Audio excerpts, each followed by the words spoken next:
term colonization refers to the violent process where one country or nation gains control of another. Using violence, the colonizer, that is, the country or nation who is doing the colonizing, gains control of the land and the people who are indigenous to that land. We'll talk more about indigeneity and what it means to be indigenous in the next lesson, Lesson 12. The colonizer's goal is to retain political and military control of the land and the people. They want to exploit the land and the people who are indigenous to the land economically. That is, they want to make money off of them, even if it means destroying the land or brutalizing the people. This is what happened in Canada. Colonizers destroyed the land and brutalized the people indigenous to that land so that they can make money and maintain that political and military control. Growing up, a lot of Canadians were told that colonization was not so bad here in Canada, that it was somehow less violent than colonization elsewhere. But the truth is that colonization is always a violent process.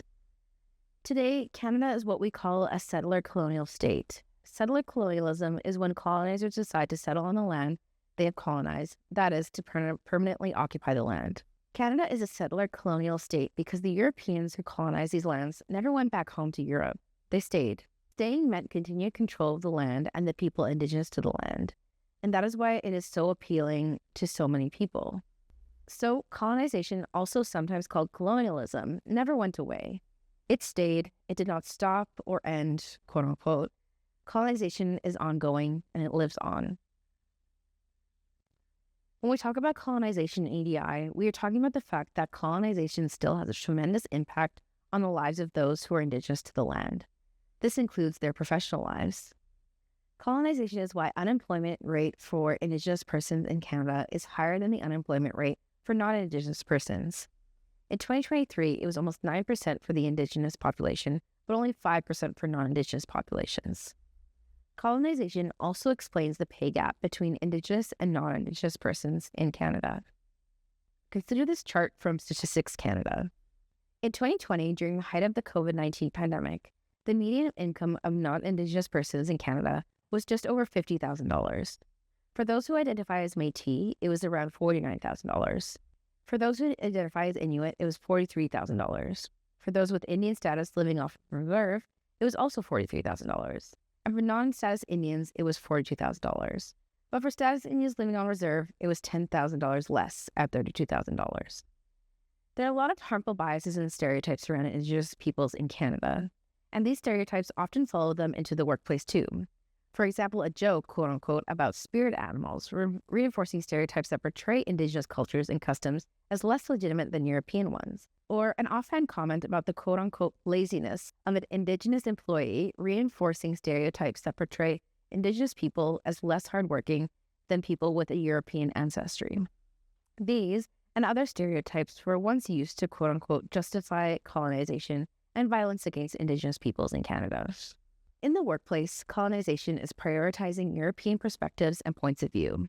It is treating employees like resources that need to be maximized.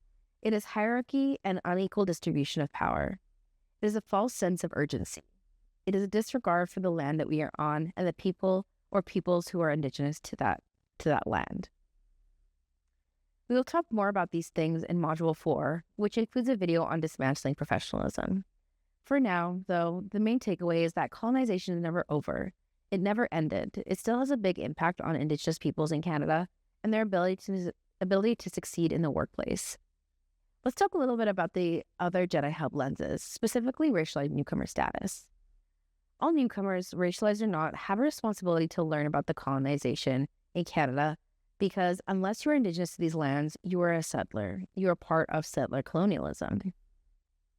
Canada advertises itself, so to speak, as a haven for people facing prosecution in their countries of origin. What Canada does not advertise is the persecution of Indigenous peoples. Most of us have been taught that Canada is a place where people come to escape violence, and not a place where violence is inflicted.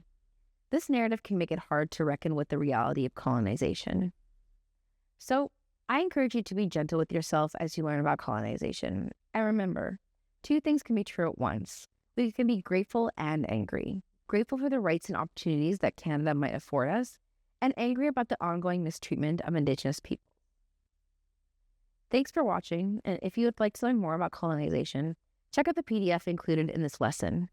And if you would like to learn more about indigeneity, check out the next lesson, Lesson 12.